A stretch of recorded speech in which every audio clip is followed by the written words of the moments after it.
I'm Jamie and we're back with another video breaking down all the habits I've gained while living in Australia for the last 10 years as an American.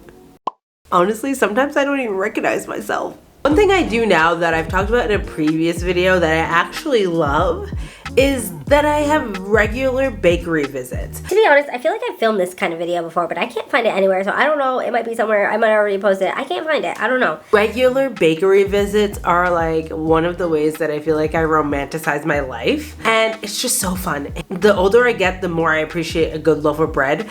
The love started, we went away for my boyfriend's birthday one year to a cabin and I got a fresh loaf of sourdough bread and it changed my life. Like it genuinely, I know that sounds really dramatic and I am dramatic sometimes, but I'm not being dramatic right now. Like I'm a new person. Like I go to the bakery now. I go out of my way to get a fresh loaf of bread. Like, I'm sorry.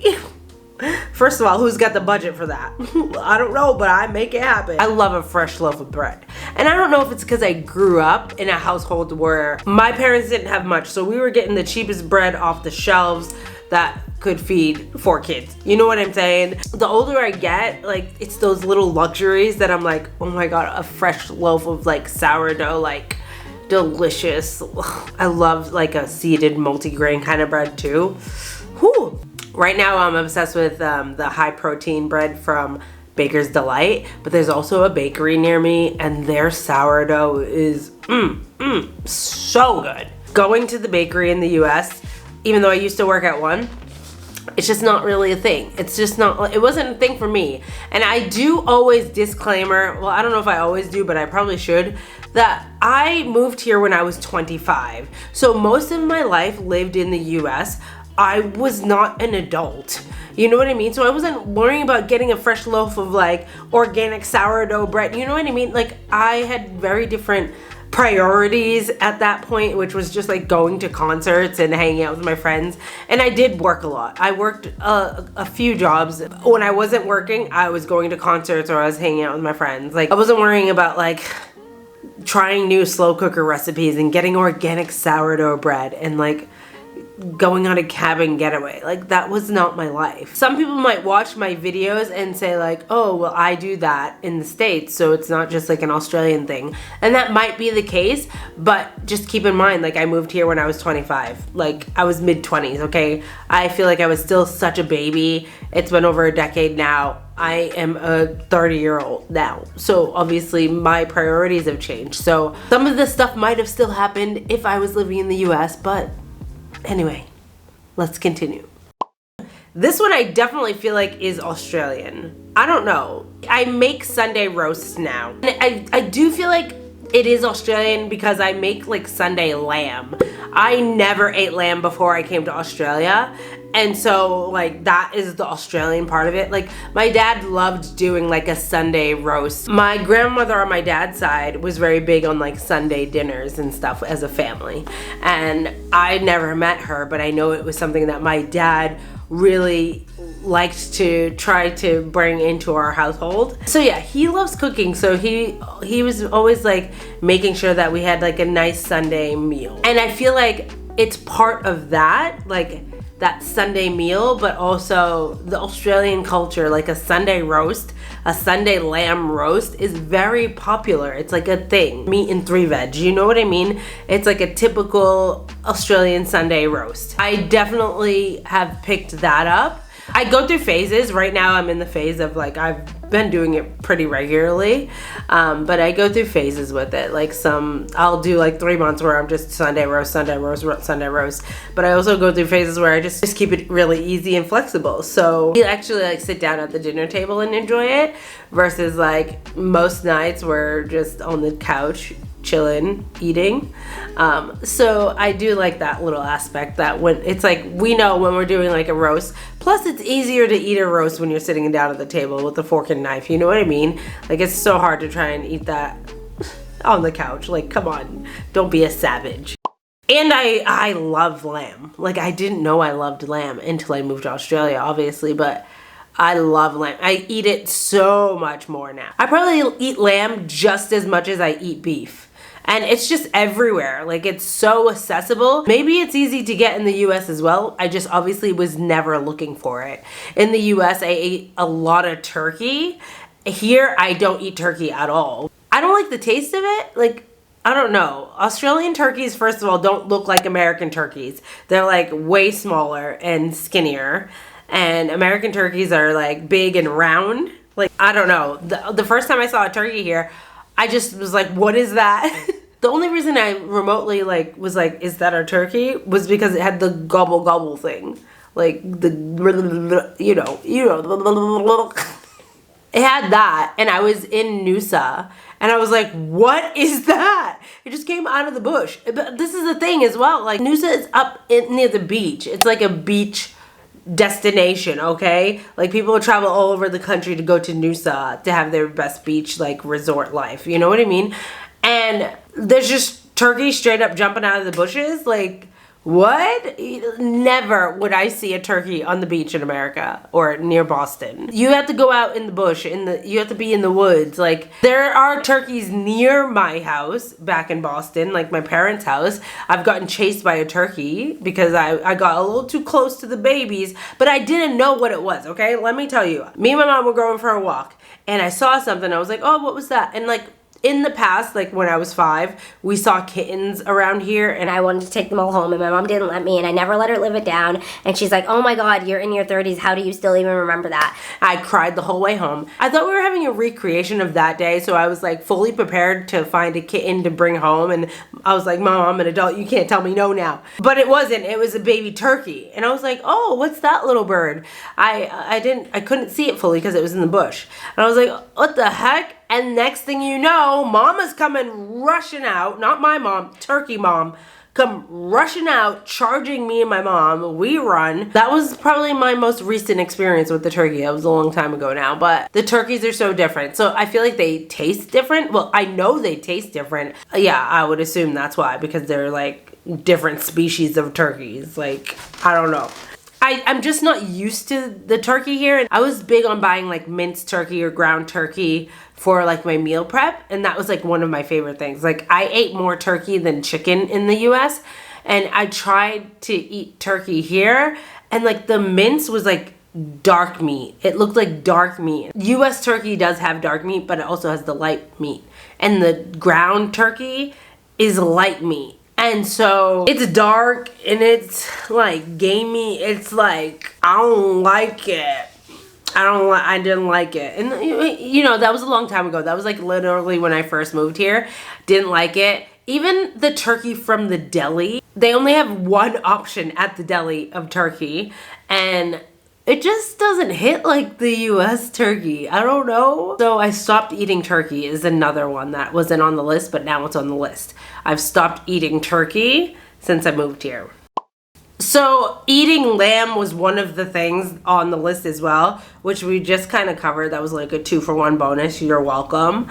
But also baking from scratch. I bake from scratch all the time here. The US, when you walk into like the baking aisle, you'll see so much, like Betty Crocker owns that aisle. Like, it's all like the Betty Crocker mixes and all of that kind of stuff. And obviously in the US, they have ingredients to bake, okay? There are so many people that like do baking from scratch. But for me, my dad wasn't big on baking. He was big on cooking, and my mom is hopeless. She's hopeless. I am forever scarred from the one time that she made us brownies as a kid. I was so excited because brownies are like my favorite. Let me just say, I was so excited. I opened the oven and like the image is etched into my brain. And it's like, she just like, now that I'm an adult and I've baked before, like I was probably like 5, 6, 7 maybe. Like, I just have the visual of the tin pie crust thing with like a flat burnt chocolate pancake looking thing in the middle of it. I was so excited to have a homemade brownie, and I got a burnt pancake instead. But you know what? You gotta give my mom credit for trying, okay? My family wasn't big on baking, but I loved sweets and I loved baking. And so I always found myself like getting those Betty Crocker cake mixes, cupcake mixes, and brownie mixes, and I would just make them at home.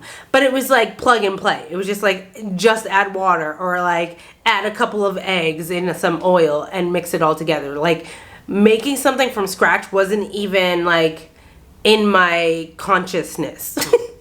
Like in my head, I was making them from scratch. I was adding the eggs and I was adding this, but like I had never baked using just like self-raising flour and like baking powder and salt and like how they interact with each other. Like I didn't, that was just a new concept to me when I moved here. And so when I moved here, I spent a lot of time around people who enjoyed baking and they were baking from scratch. So I learned a lot. I learned how to make like buttercream frosting. I was like, oh, like I don't have to buy frosting from a tub. Like, I was inspired to bake more things from scratch just because I was around more people who loved baking things from scratch. It's the environment that you're in. In the States, I wasn't around people who liked baking from scratch, and I wasn't around people who enjoyed baking at all. And so, but I enjoyed baking, so I was doing it in the only capacity that I really knew how, and that just felt really approachable for me. And then when I moved here and I was introduced to seeing other people do things differently, I was intrigued because I enjoy baking, but I was like, okay, well, maybe I can try making this from scratch, and what is that going to taste like?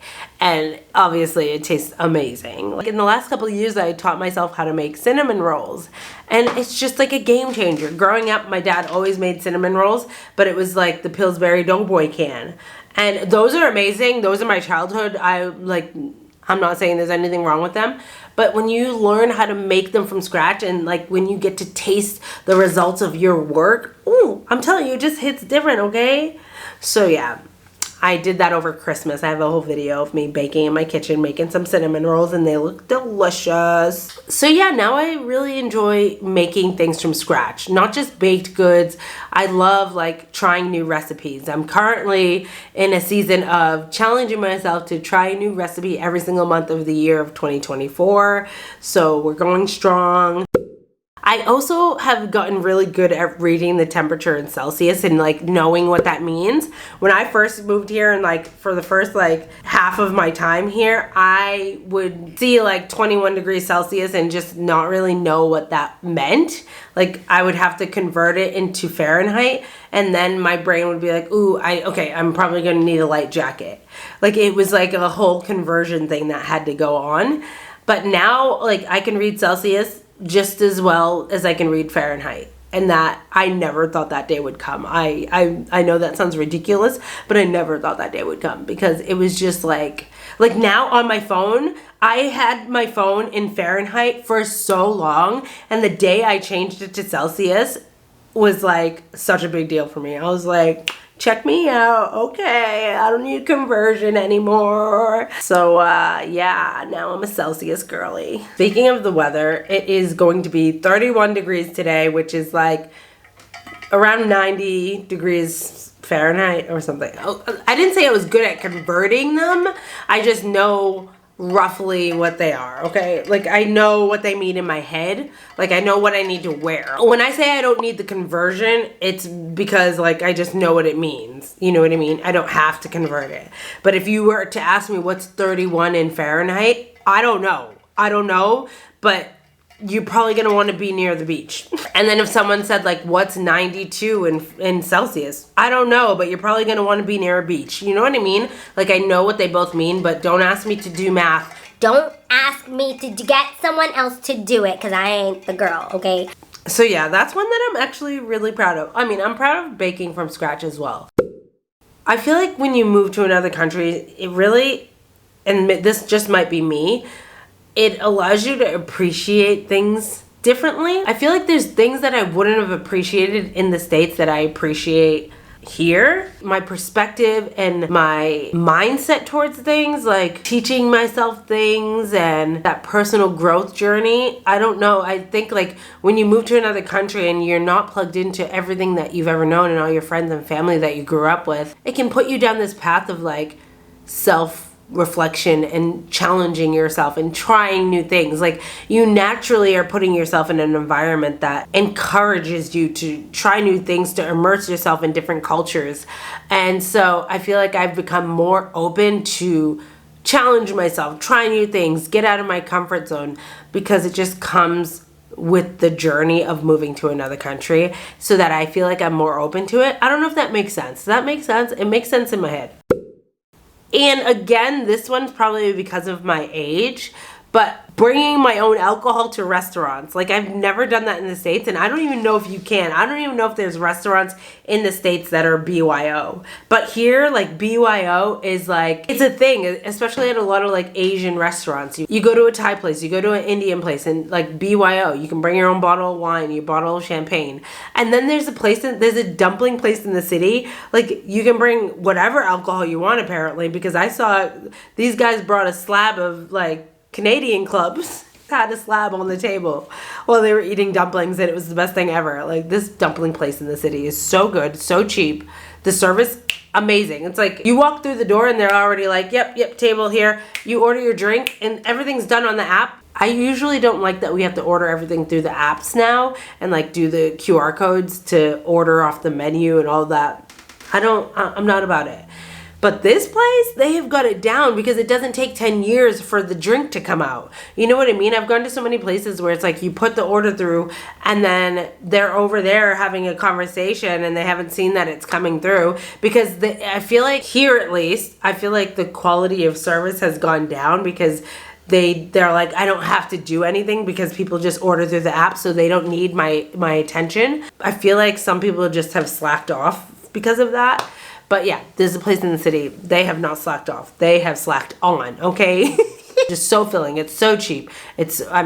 Cheap is relative, but it is cheap. Like, it's a good price for me, okay? And it's like a hole in the wall. It's like a hole in the wall, but it's a decent size. It's not like one of those places that has like 4 seats on it. It's on Tattersall Lane in the city. I'm pretty sure. It's like Shanghai. I feel like every single dumpling place in the city is called Shanghai Dumplings, Shanghai Street. Because I ain't gatekeeping this, okay? They're too good, okay? We need to keep them in business, okay? So if you're in Melbourne, if you are visiting, go here, get dumplings, all right? Keep them in business, okay? Because the day they go, I won't be able to survive.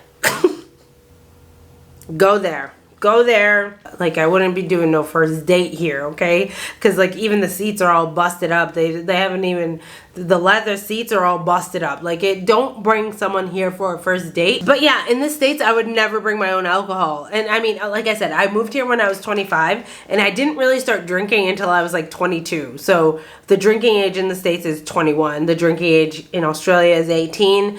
But I didn't really start drinking in the US until I was already of age to drink. So yeah, but I do love BYO here. I love BYO. There's a Thai place that we go to. We get a cheap bottle of sangria, like $10, and we go down. And I'm like, dude, if you buy a glass of sangria, like you could easily be charged $9 to $10. So it's a vibe. It's a vibe. It's something that I really do enjoy here. You do have to pay a corkage fee for them to open it in most places, but at least you can like have multiple drinks and not be charged for them.